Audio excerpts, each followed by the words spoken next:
ಆಯ್ತಾ.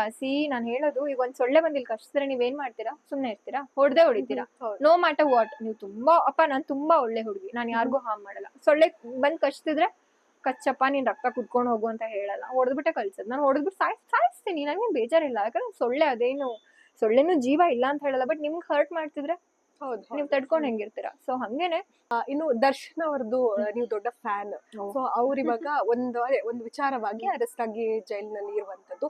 ಇದ್ರ ಬಗ್ಗೆ ಏನ್ ಹೇಳ್ತೀರಾ? ಎಷ್ಟು ನಿಮ್ಗೆ ಬೇಸರ ಆಯ್ತು ಈ ವಿಚಾರವನ್ನ ಕೇಳಿ? ಏನ್ ಹೇಳಕ್ ಇಷ್ಟಪಡ್ತೀರಾ? ಯಾ, ಬೀಯಿಂಗ್ ಎ ಫ್ಯಾನ್ ಅನ್ನೋದು ಒಂದ್ ರೀತಿ ಆದ್ರೆ, ಒಂದು ಸಾಮಾನ್ಯ ಒಂದು ವ್ಯಕ್ತಿಯಾಗಿ ದರ್ಶನ್ ಸರ್ ಓಕೆ ಆ ಪರಿಸ್ಥಿತಿಲಿ ಇದಾರೆ ಅಂತ ನೋಡಿದಾಗ ಅದೊಂದ್ ರೀತಿ ಬೇಜಾರಾಗೇ ಆಗತ್ತೆ. ಯಾಕಂದ್ರೆ ಯಾರು ನಾವು ಒಂದು ವ್ಯಕ್ತಿಗಳಾಗಿ ಇನ್ನೊಂದ್ ವ್ಯಕ್ತಿ ಕೆಟ್ಟದ್ ಯಾರು ಬಯಸಲ್ಲ. ಸೊ ಹಂಗ್ ನಾರ್ಮಲ್ ಆಗಿ ನೋಡಿದ್ರೆ ಅಯ್ಯೋ ಯಾಕಿದೆಲ್ಲ ಬೇಕಾಗಿತ್ತು ಅಥವಾ ಯಾಕಿದೆಲ್ಲ ಆಯ್ತು ಅನ್ನೋ ಕ್ವೆಶನ್ಸ್ ಬರುತ್ತೆ. ಇನ್ನ ಬೀಯಿಂಗ್ ಎ ಹ್ಯೂಜೆಸ್ಟ್ ಫ್ಯಾನ್, ನಾನು ತುಂಬಾ ದೊಡ್ಡ ಅಭಿಮಾನಿ ಅವ್ರಿಗೆ. ಅವರ ಒಂದು ಏನಂತಾರೆ ಪಾತ್ರಗಳಿಗೆ ಅಥವಾ ಅವರ ನಟನೆಗೆ ನಾನು ಅಭಿಮಾನಿ. ಅಂಡ್ ಜೊತೆಗೆ ನಾನು ಮೈಸೂರು ಹುಡುಗಿ ಆಗಿರೋದ್ರಿಂದ ಅವರು ನಮ್ಮ ಏರಿಯಾನೇ, ಸಿದ್ಧಾರ್ಥ ಲೇವಟ್, ನಾನು Siddhartha layout. So Siddhartha layout ಹುಡುಗಿ ನಾನು, ಅವರು ಸಿದ್ಧಾರ್ಥ ಲೇವಟ್ ಹುಡುಗ. ಹಂಗಾಗಿ ನೀವು ಒಂದೇ ಏರಿಯಾದಲ್ಲಿದ್ದಾಗ ಅವ್ರ ಒಂದು ಚೈಲ್ಡ್ಹುಡ್ ಅಲ್ಲೇ ಕಳೆದಿದ್ದು. ಸೊ ವ್ಯಕ್ತಿಗತವಾಗಿ ಆ ವ್ಯಕ್ತಿ ಏನು ಅನ್ನೋದು ಅಲ್ಲಿ ಸುತ್ತಮುತ್ತ ಇರೋಂಥವ್ರಿಗೆ ಗೊತ್ತೇ ಇರುತ್ತೆ. ಅವರ ಒಂದಷ್ಟು ಸ್ನೇಹಿತರು ನನ್ಗೂ ಗೊತ್ತು, ನನ್ನ ಫ್ಯಾಮಿಲಿ ಲಿಸ್ಟ್ ಅಲ್ಲಿ ಇದ್ದಾರೆ.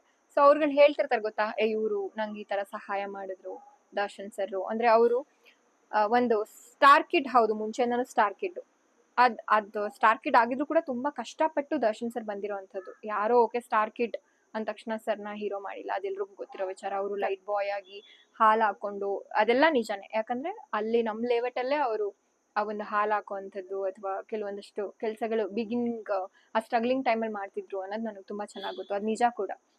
ಆ ಟೈಮಲ್ಲಿ ಹೆಂಗಿದ್ರು ಅವ್ರು, ವ್ಯಕ್ತಿಗತವಾಗಿ ಹೆಂಗಿದ್ರು ಅವರು, ದೊಡ್ಡ ಸೂಪರ್ ಸ್ಟಾರ್ ಆದ್ಮೇಲೂ ಅವ್ರು ಹಂಗೆ ಇದ್ರಂತೆ ಅವ್ರ ಫ್ರೆಂಡ್ಸ್ ಒಟ್ಟಿಗೆ.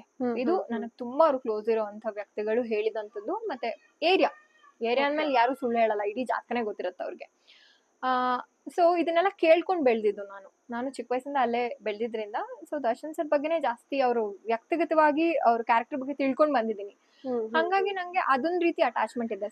ಅಂದ್ರೆ ಅವ್ರನ್ನ ಇವಿಂದು ಅವ್ರಿಗೆ ನಾನ್ ಯಾರಂತ 100% ಗೊತ್ತಿಲ್ಲ ಅಂದ್ರೂ ದರ್ಶನ್ ಸರ್ ನಮ್ಮ ಏರಿಯಾ ಹುಡುಗ ಅನ್ನೋ ಒಂದು ಅಭಿಮಾನ. ಅಂಡ್ ಜೊತೆಗೆ ಚಿಕ್ಕ ವಯಸ್ಸಿಂದಾನು ಅವ್ರ ಸಿನಿಮಾಗಳು, ಅವರ ಒಂದು ಪಾತ್ರಗಳಿಗೆ ನಾನು ಅಭಿಮಾನಿ. ಅಂಡ್ ಮೇನ್ಲಿ ನಾನು ಹೇಳ್ದಂಗೆ ಅವರು ತುಂಬಾ ಜನಕ್ಕೆ ಸಹಾಯ ಮಾಡಿದ್ದಾರೆ, ಅದು ನನಗ್ ಗೊತ್ತು, ನಾನು ನೋಡಿದೀನಿ, ನನಗ್ ಗೊತ್ತು. ಅಥವಾ ಸಹಾಯ ಮಾಡಿಸ್ಕೊಂಡಿರೋಂಥವ್ರು ನಂಗೆ ಅದಷ್ಟು ಚೆನ್ನಾಗಿ ಗೊತ್ತಿರೋದ್ರಿಂದ ಅವ್ರ ವ್ಯಕ್ತಿತ್ವ ನಂಗೆ ತುಂಬಾ ಇಷ್ಟ. ಆಯ್ತಾ. ನಾನು ಹೇಳೋದು, ಈಗ ಒಂದ್ ಸೊಳ್ಳೆ ಬಂದ್ ಇಲ್ಲಿ ಕಚ್ಚಿದ್ರೆ ನೀವೇನ್ ಮಾಡ್ತೀರಾ? ಸುಮ್ನೆ ಇರ್ತೀರಾ? ಹೊಡಿತೀರಾ.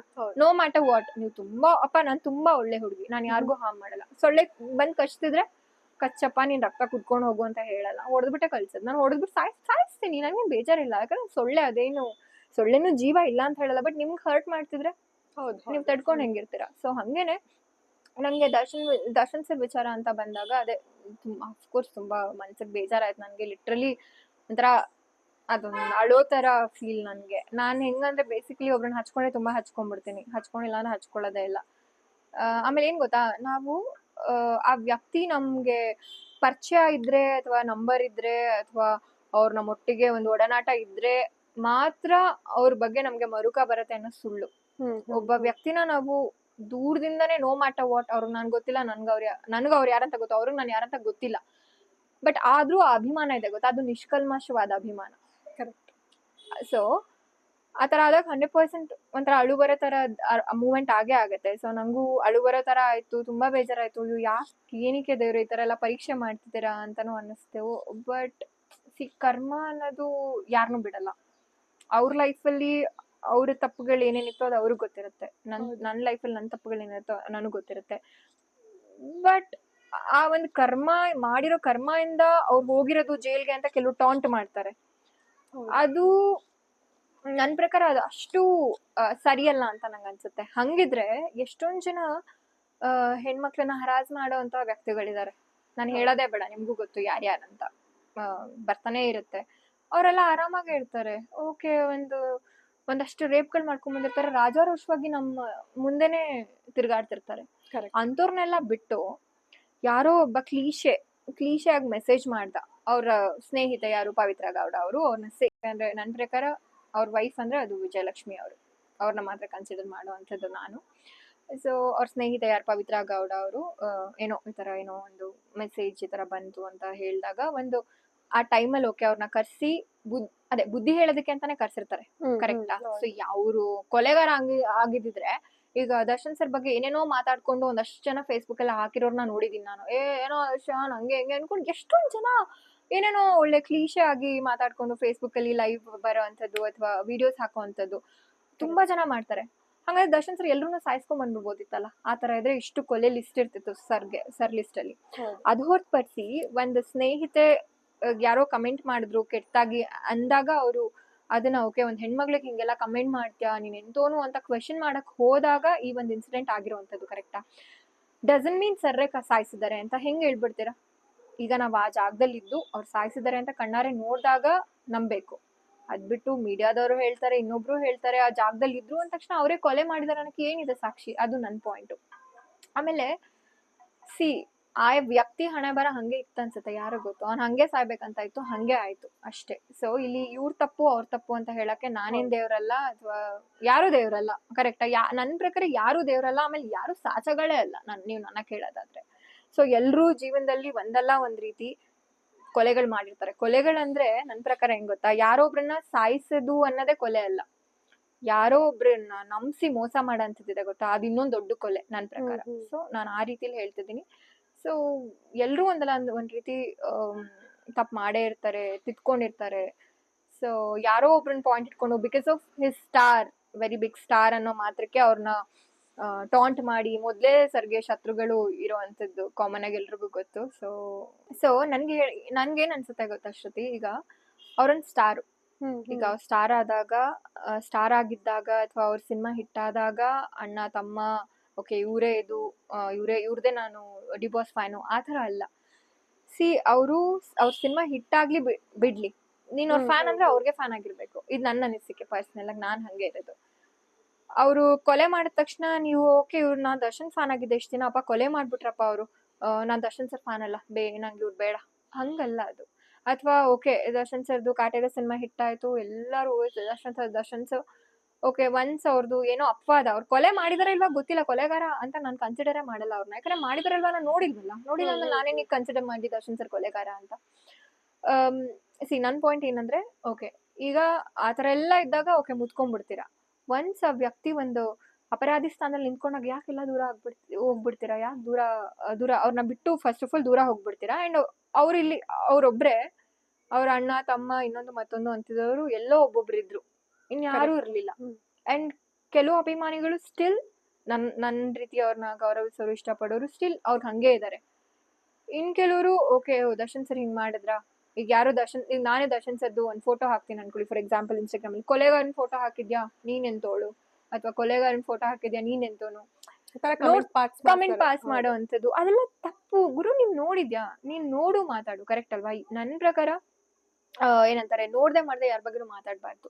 ಆಮೇಲೆ ಇನ್ನೊಂದು, ಇದು ಅವ್ರ ಪರಿಸ್ಥಿತಿ, ಇದು ದರ್ಶನ್ ಸರ್ದು ಲೈಫಲ್ಲಿ ಒಂದ್ ಚಾಪ್ಟರ್, ಇದೇ ಹೋಲ್ ಬುಕ್ ಅಲ್ಲ, ಕರೆಕ್ಟಾ? ಎಲ್ಲದಕ್ಕೂ ಒಂದೊಂದು ಪೀರಿಯಡ್ ಅಂತ ಇರತ್ತೆ, ಆ ಪೀರಿಯಡ್ ಮುಗ್ದಾಗ ಎಲ್ಲಾನು ಹೀಲ್ ಆಗತ್ತೆ. ಸೊ ನಮ್ ಜೀವನ ಇರೋದೇ ಹಂಗೆ, ಈಗ ತಪ್ಪು ಮಾಡ್ತೀವ ಸರಿ ಮಾಡ್ಕೊಂಡಿರ್ತೀವಿ, ಇನ್ನೇನೋ ತಪ್ಪಾಗತ್ತೆ, ಅದು ಸರಿ ಹೋಗುತ್ತೆ. ಸೊ ಅದೊಂದು ಚಾಪ್ಟರ್ ರೀತಿ ನೋಡ್ಬೇಕು, ಹೋಲ್ ಬುಕ್ ಅದೇ ಅಂತ ಅನ್ಕೊಂಬಾರ್ದು. ಈಗ ದರ್ಶನ್ ಸರ್ ಓಕೆ ಜೈಲಲ್ಲಿ ಇದ್ರು, ಇವಾಗ ಅವ್ರಿಗೆ ಹುಷಾರಿಲ್ಲ, ಹಾಸ್ಪಿಟಲ್ ಅಲ್ಲಿ ಇದಾರೆ ಅನ್ ಮಾತ್ರಕ್ಕೆ ಏನೇನೋ ಮಾತಾಡೋವಂಥದ್ದು, ಅದ್ರದ್ದೆಲ್ಲ ಏನಿಗ್ ಮಾಡ್ಬೇಕು ಗುರು? ನಿಮ್ ಕೆಲ್ಸ ನೀವ್ ಮಾಡಿ. ಓಕೆ ಅವರು ಒಬ್ಬ ಕಾಮನ್ ವ್ಯಕ್ತಿಯಾಗಿ ಇರೋ ಅರ್ಹತೆ ಅವ್ರಿಗಿರಲ್ವಾ? ಸ್ಟಾರ್ಡಮ್ ಅದೆಲ್ಲ ಸಪ್ರೇಟ್ ಇರುತ್ತೆ, ಅವರು ಅದೆಲ್ಲ ಹೊರತುಪಡಿಸಿ ಒಂದ್ ವ್ಯಕ್ತಿ ಕೊಡ್ಬೇಕಾದ್ರೆ ಮರ್ಯಾದೆ ಕೊಡಿ ಅಂತ ನಾನ್ ಕೇಳ್ಕೊತೀನಿ. ಅಂಡ್ ಇನ್ನು ಕೆಲವೊಬ್ರು ಸೈಲೆಂಟ್ ಆಗಿದ್ರು, ಈಗ ಆರ್ಟಿಸ್ಟ್ ಗಳು, ಕಲಾವಿದೆಯರು ಇರ್ಬೋದು, ಸಾಕಷ್ಟು ಜನ ಈ ಮುಂಚೆ ಹೇಳ್ತಾ ಇದ್ರು ನಾನು ಡಿಬಾಸ್ ಫ್ಯಾನ್ ಅಂತ. ಸೊ ಇದನ್ನೆಲ್ಲ ನೋಡಿದಾಗ ಅವ್ರ ಎಲ್ಲೋ ಒಂದ್ ಕಡೆ ಸೈಲೆಂಟ್ ಇದ್ರು ಆ ಟೈಮ್ ನಲ್ಲಿ ಅಂತ ಅನ್ಸುತ್ತಲ್ವಾ? ಇದ್ರ ಬಗ್ಗೆ ಹೇಳೋದಾದ್ರೆ, ಜೊತೆ ಇದ್ದವ್ರು ಓಕೆ ಅಭಿಮಾನಿ ಅಂತ ಅನ್ಕೊಂಡವ್ರು ಯಾರು ನನಗ್ ಗೊತ್ತಿರಂಗೆ, ನಾನ್ ಅಬ್ಸರ್ವ್ ಮಾಡಿರೋ ಪ್ರಕಾರ ಅವ್ರ ಆತ್ಮೀಯರಂತ ಏನಿದ್ರು ಅವ್ರಗಳೆಲ್ಲ ಸರ್ಗೆ ವಿಶಸ್ ಬಯಸ್ತಾರೆ. ಮೀಡಿಯಾ ಮುಂದೆ ಬರ್ದೇ ಇರ್ಬೋದು, ಬಟ್ ಮನ್ಸಲ್ಲಿ ಓಕೆ ಸರ್ ಹೊರಗ್ ಬರ್ಬೇಕು ಅಥವಾ ಈ ಪ್ರಾಬ್ಲಮ್ಸ್ ಎಲ್ಲ ಸಾರ್ಟ್ ಔಟ್ ಮಾಡ್ಕೊಂಡು ಮತ್ತೆ ಸಿನಿಮಾಗಳು ಮಾಡ್ಬೇಕು ಅನ್ನೋ ಒಂದ್ ಇಚ್ಛೆ ಇಟ್ಕೊಂಡಿರೋರು ಇದ್ದೇ ಇರ್ತಾರೆ ಅಲ್ವಾ? ಈಗ ನಾನು ಅಷ್ಟೇ, ನಾನ್ ಜೈಲ್ಗೆ ಹೋಗಿಲ್ಲ ನೋಡಕ್ಕೆ, ಬಿಡೋದು ಇಲ್ಲ, ನೀವು ಗೊತ್ತು ಯಾರಂದ್ರೆ ಅವ್ರನ್ನ ಬಿಡಲ್ಲ.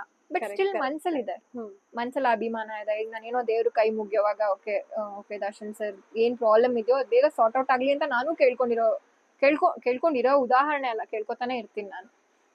ಯಾಕಂದ್ರೆ ಅವ್ರಿಗೂ ಒಂದ್ ಫ್ಯಾಮಿಲಿ ಇದೆ, ಅವ್ರ ಹೆಂಡತಿ ಇದಾರೆ, ಮಗ ಇದ್ದಾನೆ. ಅಂಡ್ ಇನ್ನೊಂದು ಮುಖ್ಯವಾಗಿ ಏನಂದ್ರೆ ಅಭಿಮಾನಿಗಳಿದೀವಿ ನಾವೆಲ್ಲ, ನಾನಿರ್ಬೋದು ಅಥವಾ ಲಕ್ಷಾಂತರ ಕೋಟ್ಯಾಂತರ ಜನ ಅಭಿಮಾನಿಗಳು ಕಾಯ್ತಾ ಇದಾರೆ. ಸೊ ನನ್ಗೆ ಏನಿಗೆ ನಾನು ಬ್ಲಾಂಕ್ ಆಗ್ತಿದೀನಿ ಅಂದ್ರೆ, ನನ್ಗೆ ಅದೇ ಒಂದು ಸಿಚುವೇಶನ್ ಒಂಥರ ಅವ್ರ ಮೇಲೆ ಪ್ರೀತಿ ನಿಮ್ಮ ಹತ್ರ ಅದೇ ಎಕ್ಸ್ಪ್ರೆಸ್ ಮಾಡಕ್ ಆಗ್ತಿಲ್ಲ. ಜೊತೆಗೆ ಈ ತರದೆಲ್ಲ ಅನ್ಕೊಂಡಿರ್ಲಿಲ್ಲ ಯಾರು ಇಂಡಸ್ಟ್ರಿಲಿ. ಈಗ ಸರ್ಗೆ ಕಾಟೇರ ಒಂದ್ ದೊಡ್ಡ ರೀತಿಲಿ ಕಮ್ ಬ್ಯಾಕ್, ಹ್ಯೂಜ್ ಹಿಟ್. ಇನ್ನೊಂದ್ ಯಾವ್ದೋ ಒಂದ್ ಡೆವಿಲ್ ಅಂತದ್ದು, ಒಂದಷ್ಟು ಸಿನಿಮಾಗಳು ಲೈನ್ ಅಪ್ಸ್ ಇತ್ತು. ಕರೆಕ್ಟ್. ಸಡನ್ ಆಗಿ ನೀವ್ ಯೋಚನೆ ಮಾಡಿ ಅಂತ ಅವರು ಯಾರೋ ಒಬ್ರು ಹಿಂಗೆ ಹಂಗೆ ಅಲ್ಲ, ಒಂದ್ ದೊಡ್ಡ ನಮ್ಮ ಕನ್ನಡ ಇಂಡಸ್ಟ್ರಿದು ಒಂದು ಆಸ್ತಿ. Is also one of the ಆಸ್ತಿ ಅಂತ ಹೇಳ್ಬೋದು. ಇರೋ ನಟ ನಟಿಯರಲ್ಲಿ ಅವರು ಕೂಡ ಒಂದ್ ರೀತಿ ದೊಡ್ಡ ಆಸ್ತಿ, ಕರೆಕ್ಟ್ ಅಲ್ವಾ? ಸೊ ನಮ್ಮ ಒಂದು ಇಂಡಸ್ಟ್ರಿ ಆಸ್ತಿ ಎಲ್ಲೋ ಒಂದು ಮೂಲೆಯಲ್ಲಿ ಇದೆ ಅಂತ ಅಂದಾಗ ಯಾರಿಗೂ ತಡ್ಕೊಳಕ್ ಆಗಲ್ಲ. ಈಗ ನಾನೇ ಡೈರೆಕ್ಷನ್ ಡಿಪಾರ್ಟ್ಮೆಂಟ್ ಅಲ್ಲಿ ವರ್ಕ್ ಮಾಡ್ತಿರೋದ್ರೆ ನಂಗೂ ವಿಷನ್ ಇದೆ, ಮುಂದೊಂದ್ ದಿನ ನಂಗೆ ದರ್ಶನ್ ಸರ್ ಸಿನಿಮಾಗೆ ನಾನ್ ಡೈರೆಕ್ಟರ್ ಆದ್ರೆ ಹಿಂಗಿರತ್ತೆ ಅಂತ ಅನ್ಕೋತಿರ್ತೀನಿ. ಅವ್ರು ಇದ್ದಾಗ ಅಟ್ಲೀಸ್ಟ್ ಆ ಪ್ರಯತ್ನ ಪಡ್ಬೋದು. ಕರೆಕ್ಟಾ? ಕರೆಕ್ಟ್. ಒಂದ್ ಪ್ರೊಡ್ಯೂಸರ್ನ ಹುಡುಕಿ ನನ್ ಸ್ಟೋರಿ ಹೇಳಿ ಅವ್ರಿಗೆ ಓಕೆ ಆಗಿ ದರ್ಶನ್ ಸರ್ನ ಅಪ್ರೋಚ್ ಮಾಡ್ಬೋದು. ಈಗ ಸರ್ರು ಅಲ್ಲಿಲ್ಲ, ಎಲ್ಲೋ ಇದಾರೆ, ಅಲ್ಲಿ ಅಪ್ರೋಚ್ ಮಾಡಕ್ ಆಗಲ್ಲ ನಾವು ಹೋಗಿ ಅಂದಾಗ ಅದೊಂಥರ ಮನ್ಸಿಗೆ ತುಂಬಾ ನೋವಾಗತ್ತೆ. ಆತರ ನನ್ನ ಬಿಡಿ, ನಾನು ಇನ್ನೂ ನಿರ್ದೇಶಕಿಯಾಗಿ ಕಾಣಿಸ್ಕೊಂಡಿಲ್ಲ, ಬಟ್ ಆಲ್ರೆಡಿ ನಿರ್ದೇಶಕರಾಗಿರೋ ಅಂಥವ್ರು ಅಥವಾ ಅವ್ರ ಸಿನಿಮಾಗಳನ್ನ ಆಲ್ರೆಡಿ ಸೈನ್ ಮಾಡಿಸ್ಕೊಂಡಿರೋಂಥವ್ರಿಗೆ ಎಷ್ಟು ಕಷ್ಟ ಇರತ್ತಲ್ವಾ. ಈಗ ಅವ್ರು ಅದನ್ನೇ ನಂಬ್ಕೊಂಡು ಒಂದಷ್ಟು ಸಾಲಗಳು ಮಾಡ್ಕೊಂಡಿರ್ಬೋದು, ಅಥವಾ ಒಂದಷ್ಟು ಜನ ಕ್ರ್ಯೂ ಮೆಂಬರ್ಸ್ ಇರ್ತಾರೆ, ಆ ಸಿನಿಮಾ ಶುರು ಆಗತ್ತಪ್ಪ ನಮ್ ಹೊಟ್ಟೆಪಾಡು ಇದರಿಂದ ಸಾರ್ಟ್ ಔಟ್ ಆಗತ್ತೆ ಅನ್ನೋ ತರ. ಆಕ್ಚುಲಿ ನೀವ್ ಅನ್ಕೊಂಡಿರ್ಬೋದು, ಬಟ್ ಕೆಲವ್ರಿಗೆ ಎಷ್ಟು ಕಷ್ಟ ಇರುತ್ತೆ. ಲೈಟ್ ಬಾಯ್ಸ್ ಅವರು ಇರ್ಕೊಂಡ್ರೆ ಅವರು ಆ ದಿನದ್ದು ಪೇಮೆಂಟ್ ನಂಬ್ಕೊಂಡಿರೋ ಅಂಥವ್ರು ಇರ್ತಾರೆ. ಸೊ ಈಗ ಈ ತರದ್ ಒಂದ್ ದೊಡ್ಡ ಹೀರೋ ಎಲ್ಲೋ ಜೈಲಲ್ಲಿ ಇದಾರೆ ಅಂದಾಗ ಅದು ಯಾರಿಗೂ ತಡ್ಕೊಳಕ್ ಆಗಲ್ಲ. ಅದು ಫ್ಯಾನ್ಗಳನ್ನ ಹೊರತುಪಡಿಸಿ ಮೇನ್ ಪಿಲ್ಲರ್ ಅವ್ರಲ್ವಾ. ಸೊ ಆ ಕಾರಣದಿಂದಾಗಿ ಸರ್ದು ಏನಿದೆ ಪ್ರಾಬ್ಲಮ್ ಬೇಗ ಸಾರ್ಟ್ ಔಟ್ ಆಗಿ ಬರ್ಬೇಕು. ಸೊ ನಾನು ಹಂಗೆ ಹೇಳ್ತಾರೆ ತುಂಬಾ ಎಮೋಷನಲ್ ಆಗ್ಬಿಡ್ತೀನಿ. ಸೊ ಹಂಗಾಗಿ ನಂಗೆ ಜಾಸ್ತಿ ಹೇಳಕ್ ಇಷ್ಟ ಇಲ್ಲ. ತಪ್ಪು ಎಲ್ರೂ ಮಾಡ್ತಾರೆ, ಇಲ್ಲ ಅಂತ ಅಲ್ಲ, ಬಟ್ ದರ್ಶನ್ ಸರ್ ತಪ್ಪು ಮಾಡಿದಾರೆ ಅನ್ನಕ್ ನಿಮ್ಮ ಹತ್ರ ಏನ್ ಪ್ರೂಫ್ ಇದೆ? ಒಂದು ನನ್ನ ಕ್ವೆಶನ್. ಅಂಡ್ ಇನ್ನೊಂದು, ಅವ್ರು ನಿಂತ್ಕೊಂಡಿದ್ದು ಒಂದ್ ಹೆಣ್ಣಿಗೆ ಈ ತರ ಒಂದು ಕ್ಲೀಶೆ ಆಗಿ ಒಂದು ಏನೋ ಅನ್ವಾಂಟೆಡ್ ಆಗಿ ಏನೋ ಒಂದು ಕಮೆಂಟ್ ಮಾಡ್ತೀಯಾ, ತಪ್ಪಲ್ವಾ? ಮುಂದೊಂದ್ ದಿನ ಇನ್ನೊಂದ್ ಹೆಣ್ಮಗ್ಳಿಗೆ ಅವ್ನ ಆತರ ಮಾಡ್ಬಾರ್ದು ಅನ್ನೋ ದೃಷ್ಟಿಯಿಂದ ಏನೋ ಎದುರ್ಸಕ್ ಹೋಗಿರ್ತಾರೆ, ಅಲ್ಲೇನೋ ಆಗಿರತ್ತೆ. ಸೊ ಅಲ್ಲಿ ಏನಾಗಿದೆ ಅನ್ನೋದು ನಮಗೂ ಗೊತ್ತಿಲ್ಲ, ನಿಮ್ಗೂ ಗೊತ್ತಿಲ್ಲ ಅಂದ್ಮೇಲೆ ಮುಂದಕ್ಕೆ ಮಾತಾಡಕ್ ಹೋಗ್ಬಾರ್ದು. ಈಗ ನನಗ್ ಮಾತಾಡಕ್ ರೈಟ್ಸ್ ಇರೋದು ಇಷ್ಟು. ಅವ್ರ ಸ್ನೇಹಿತೆಗೆ ಯಾರಿಗೋ ಏನೋ ಬ್ಯಾಡ್ ಕಮೆಂಟ್ ಬಂತು, ಅವ್ನಿಗೊಂದೆರಡು ಬುದ್ಧಿ ಮಾತು ಹೇಳೋಣ ಅಂತ ಕರ್ಸಿರ್ತಾರೆ, ಅಲ್ಲೇನೋ ಎಡವಟ್ ಆಗಿರುತ್ತೆ. ಆ ಎಡವಟ್ ಇವ್ರು ಮಾಡಿದ್ರೆ ಬೇರೆಯವ್ರು ಮಾಡಿದ್ರೆ ಅದು ನನಗೂ ಗೊತ್ತಿಲ್ಲ, ನಿಮ್ಗೂ ಗೊತ್ತಿಲ್ಲ ಅಂದ್ರೆ ಮುಂದಕ್ಕೆ ಮಾತಾಡೋದು ತಪ್ಪು. ಸೊ ದಯವಿಟ್ಟು ಯಾರು ಮುಂದಕ್ಕೆ ಮಾತಾಡ್ಬೇಡಿ. ಏನಂತಾರೆ, ಟೈಮ್ ಹೆಂಗಂದ್ರೆ ಕಾಲಾಯ ತಸ್ಮೈ ನಮಃ, ಅದೆಲ್ರಿಗೂ ಗೊತ್ತು. ಸೊ ಕಾಲನೇ ಎಲ್ಲದಕ್ಕೂ ಉತ್ತರ ಕೊಡುವಂಥದ್ದು, ಉತ್ತರ ಕೊಡುತ್ತೆ. ಸೊ ಹಂಗೇನಾರು ಇದ್ದಿದ್ರೆ ದೇವ್ರು ಅವ್ರನ್ನ ಈ ತರನೂ ಹೊರಗೆ ಕರೆಸ್ತಿರ್ಲಿಲ್ಲ, ಕರೆಕ್ಟ್ ಅಲ್ವಾ? ಆ ತರದ್ದೇನು ಮಾಡಿಲ್ಲ. ಅಂಡ್ ಆ ವ್ಯಕ್ತಿ ಮಾಡಿರೋಂತಹ ಸಹಾಯ ಒಳ್ಳೆತನಕ್ಕೆ ಅವರು ಹೊರಗೆ ಬಂದು ಹಿಸ್ ಟೇಕಿಂಗ್ ಟ್ರೀಟ್ಮೆಂಟ್ ಅಷ್ಟು ಈಸಿಯಾಗಿ ಯಾರಿಗೂ ಬಿಡೋದು ಇಲ್ಲ. ಅದು ಅವ್ರ ಒಳ್ಳೆತನ ಅಂತಾನೆ ಹೇಳ್ತೀನಿ. ಸೊ ಐ ವಿಶ್, ನಾನು ಪ್ರೇ ಮಾಡ್ತೀನಿ ದೇವರಲ್ಲಿ ದರ್ಶನ್ ಸರ್ದೆಲ್ಲ ಪ್ರಾಬ್ಲಮ್ ಸಾರ್ಟ್ ಔಟ್ ಆಗಲಿ, ಮತ್ತೆ ಸಿನಿಮಾಗಳು ರೀಸ್ಟಾರ್ಟ್ ಆಗಲಿ, ಅಂಡ್ ಅವ್ರ ಅಭಿಮಾನಿಗಳಿಗೆಲ್ಲ ಖುಷಿ ಸುದ್ದಿ ಸಿಗ್ಲಿ ಅಷ್ಟೇ. ಖಂಡಿತ. ಇನ್ನು ಸಂಜು ವೆಟ್ಸ್ ಗೀತಾ ಪಾರ್ಟ್ 2 ಯಾವಾಗ ಬರುತ್ತೆ? ಕೊನೆ ಪ್ರಶ್ನೆ ನಿಮ್ಗೆ. ಅದ್ರ ಬಗ್ಗೆ ನಾವು ಕಾಯ್ತಾ ಇದೀವಿ, ಯಾಕಂದ್ರೆ ಸಂಜು ವೆಟ್ಸ್ ಗೀತಾ ಪಾರ್ಟ್ 1 ಅದನ್ನ ನೋಡಿದೀವಿ. ಇವಾಗ ನೆಕ್ಸ್ಟ್ ಇದ್ದೇ ಒಂದು ವೆಯ್ಟ್ ಮಾಡ್ತಾ ಇರುವಂತದ್ದು, ಯಾವತ್ ಬರ್ಬೋದು ಅನ್ನುವಂತ. ಈ ಪ್ರಶ್ನೆ ನನ್ಗಿಂತ ನಮ್ ಡೈರೆಕ್ಟರ್ ಕೇಳಿದ್ರೆ ವಾಸಿ ನಾಗಶೇಖರ್ ಸರ್ಗೆ. ಯಾಕಂದ್ರೆ ಇವಾಗ ಒಂದ್ ಸಾಂಗ್ ರಿಲೀಸ್ ಮಾಡಿದ್ವಿ ನಾವು. ಸೊ ಆ ಸಾಂಗ್ ರಿಲೀಸ್ ಟೈಮಲ್ಲಿ ಸರ್ ಡಿಸೆಂಬರ್ ಅಂತ ಹೇಳಿದ್ರು. ಸೊ ಅದೇ ಮತ್ತೆ ಸರ್ ಯಾವಾಗ ಅಂತ ಹೇಳ್ತಾರೋ ಅದೇ ಮುಖ್ಯವಾದ ಒಂದು ಆನ್ಸರ್ ಆಗಿರುತ್ತೆ, ಯಾವಾಗ ರಿಲೀಸ್ ಅಂತ. ನಾನ್ ಹೇಳಕ್ ಹೋದ್ರೆ ತಪ್ಪಾಗುತ್ತೆ, ಯಾಕಂದ್ರೆ ಸರ್ ಬಾಯಿಂದ ಬಂದ್ರೆ ಚಂದ. ಯಾಕಂದ್ರೆ he is the creator of that cinema ಅಲ್ವಾ. ಸೊ ಅವರು, ನಾನ್ ಕ್ಯಾಪ್ಟನ್ ಅಂತ ಕರಿತೀನಿ. ಸೊ ನಮ್ ಕ್ಯಾಪ್ಟನ್ ಯಾವಾಗ ಹೇಳ್ತಾರೋ ಅವಾಗ್ಲೇ ರಿಲೀಸ್. ನನಗೆ ದೇವ್ರನೇ ಗೊತ್ತಿಲ್ಲ, ಕೇಳ್ಬೇಡಿ.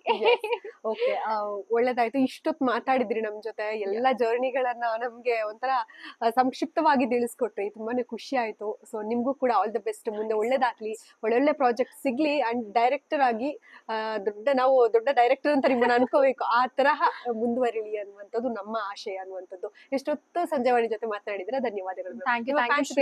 Thank you so much. ನನ್ನ ಇಷ್ಟಪಡುವಂತಹ ನನ್ನ ಪಾತ್ರಗಳನ್ನ ಇಷ್ಟಪಡುವಂತಹ ಅಥವಾ ನನ್ನ ಪರ್ಸ್ನಾಲಿಟಿ, ನನ್ನ ಒಂದು ಏನಂತಾರೆ ವ್ಯಕ್ತಿಗತವಾದ ಒಂದಷ್ಟು ಮಾತುಗಳನ್ನ ಇಷ್ಟಪಡುವಂಥವ್ರಿಗೆ ನಾನು ಹೇಳೋದೇನಂದ್ರೆ, ಇಲ್ಲಿ ತನಕ ಸಪೋರ್ಟ್ ಮಾಡ್ಕೊಂಡ್ ಬಂದಿದ್ದೀರಾ, ಬೆಂಬಲಿಸ್ತಿದ್ದೀರಾ. ಇನ್ನು ಮುಂದೆ ಕೂಡ ನಾನು ಏನೇ ಕೆಲಸಗಳು ಮಾಡಿದ್ರು ಅಥವಾ ಯಾವುದೇ ಸಿನಿಮಾ ನಿರ್ದೇಶನ ಮಾಡಿದ್ರು ಅಥವಾ ನಟಿಸಿದ್ರು ದಯವಿಟ್ಟು ನಿಮ್ಮ ಸಪೋರ್ಟ್ ಹಾಗೆ ಇರಲಿ. ಆ್ಯಂಡ್ ನನ್ನ ಒಂದು ಸಿನಿಮಾ, ನಾನು ನಾಯಕ ನಟಿಯಾಗಿ ನಟಿಸಿರುವಂತಹ ಸಿನಿಮಾ ಕುರುಡು ಕಾಂಚಾಣ ಮುಂದಿನ ವರ್ಷ ತೆರೆ ಕಾಣುತ್ತೆ. ದಯವಿಟ್ಟು ಥಿಯೇಟರ್ಗಳಲ್ಲಿ ಹೋಗಿ ಸಿನಿಮಾ ನೋಡಿ. ನನ್ನ ಸಿನಿಮಾ ಅಂತ ಅಲ್ಲ, ಯಾವುದೇ ಸಿನಿಮಾ, ನಮ್ಮ ಕನ್ನಡ ಸಿನಿಮಾ ಇರ್ಬೋದು, ಪರಭಾಷೆ ಸಿನಿಮಾಗಳಿರ್ಬೋದು, ಪ್ರತಿಯೊಂದು ಸಿನಿಮಾಗಳನ್ನು ಚಿತ್ರಮಂದಿರಕ್ಕೆ ಹೋಗಿ ನೋಡಿ ಅಂತ ಹೇಳಕ್ ಇಷ್ಟಪಡ್ತೀನಿ. ಆ್ಯಂಡ್ ಮುಖ್ಯವಾಗಿ ಸಾಧ್ಯ ಆದಷ್ಟು ಕನ್ನಡ ಪದ ಬಳಕೆ ಮಾಡಿ, ಕನ್ನಡದಲ್ಲಿ ಮಾತಾಡಿ, ಕನ್ನಡನ ಬೆಳೆಸಿ ಉಳಿಸಿ ಅಂತ ಹೇಳ್ತೀನಿ. ಕನ್ನಡ ಪದ ಬಳಕೆ ತುಂಬಾ ಕಡಿಮೆ ಜನ ಇವಾಗೆಲ್ಲ ಕಂಗ್ಲೀಷ್ ಆಗ್ಬಿಡುತ್ತೆ. ಈಗ ನಾನು ಮಿಕ್ಸ್ ಮಾಡಿದ್ದೀನಿ ಅನ್ಸ್ಬಿಟ್ಟಿದೆ. ಸೊ ಆದಷ್ಟು ಕನ್ನಡ ಪದ ಬಳಕೆ ಮಾಡಿ, ಕನ್ನಡದಲ್ಲಿ ಮಾತಾಡಿ, ಕನ್ನಡದಲ್ಲಿ ಉಚ್ಚಾರಿಸಿ. ಯಾರು ಕಂಗ್ಲೀಷಲ್ಲಿ ಮಾತಾಡ್ತಿದ್ರೆ ಅವ್ರಿಗೆ ಆದಷ್ಟು ಕನ್ನಡದಲ್ಲಿ ಮಾತಾಡೋದಕ್ಕೆ ಪ್ರೇರೇಪಿಸಿ ಅಂತ ಹೇಳಕ್ ಇಷ್ಟಪಡ್ತೀನಿ. ಅಂಡ್ ಎಲ್ರಿಗೂ ಒಳ್ಳೇದಾಗ್ಲಿ, ಆಂಜನೇಯ ಒಳ್ಳೇದ್ ಮಾಡ್ಲಿ. Thank you so much. ಜಯ ಆಂಜನೇಯ. ಎಸ್, ನೋಡಿದ್ರಲ್ಲ ವೀಕ್ಷಕರೇ, ಅಮೂಲ್ಯ ಗೌಡ ಅವರು ಅವರ ಜರ್ನಿ ಬಗ್ಗೆ ಹೇಳಿದ್ರು. ಇವಾಗ ಡೈರೆಕ್ಷನ್ಗೆ ಇಳಿದಿದ್ದಾರೆ. ಸೊ ನಮ್ಮ ಇಂದಿನ ಯುವ ಜನತೆ, ಸ್ಪೆಷಲ್ ಆಗಿ ಹೆಣ್ಮಕ್ಳು ಡೈರೆಕ್ಷನ್ಗೆ ಇಳಿದ್ರೆ ಯಾವುದೆಲ್ಲ ರೀತಿಯಾದಂತಹ ಸವಾಲುಗಳನ್ನ ಎದುರಿಸ್ಬೇಕಾಗತ್ತೆ, ಅದಕ್ಕೆ ಯಾವ ರೀತಿಯಾದಂತಹ ಒಂದಿಷ್ಟು ಪ್ರಯತ್ನಗಳನ್ನ ಮಾಡಬೇಕು ಅನ್ನುವಂತ, ಅಲ್ಲಿ ಹೇಗಿರ್ಬೇಕಾಗತ್ತೆ ಡೈರೆಕ್ಷನ್ ಫೀಲ್ಡ್ ಅಲ್ಲಿ, ಎಲ್ಲವನ್ನ ಕೂಡ ನಮ್ಗೆ ತಿಳಿಸ್ಕೊಟ್ರು. ಸೊ ನೀವು ಕೂಡ ಡೈರೆಕ್ಷನ್ಗೆ ಇಳಿಬೇಕು ಅನ್ನುವಂಥದ್ದು ಒಂದಿದ್ರೆ ಇವ್ರ ಹತ್ರ ಮಾಹಿತಿಗಳನ್ನ ಕೇಳ್ಬೋದು. ಜೊತೆಗೆ ಒಂದಿಷ್ಟು ಜನ ಇವರಿಗೆ ಸ್ಫೂರ್ತಿ ಕೂಡ ಆಗಿದ್ದಾರೆ. ಅವೆಲ್ಲವನ್ನ ಕೂಡ ನಮ್ಗೆ ಮನಬಿಚ್ಚಿ ಹೇಳಿದ್ರು ನಮ್ಮ ಸಂಜಯವಾಣಿ ಜೊತೆ. ಅವರಿಗೆ ಅವರ ಮುಂದಿನ ಜೀವನ ಒಳ್ಳೇದಾಗ್ಲಿ ಅನ್ನುವಂಥದ್ದು ನಮ್ಮ ಆಶಯ. ಇದಾಗಿತ್ತು ಈ ಹೊತ್ತಿನ ವಿಶೇಷ. ನೋಡ್ತಾ ಇರಿ ಸಂಜಯವಾಣಿ.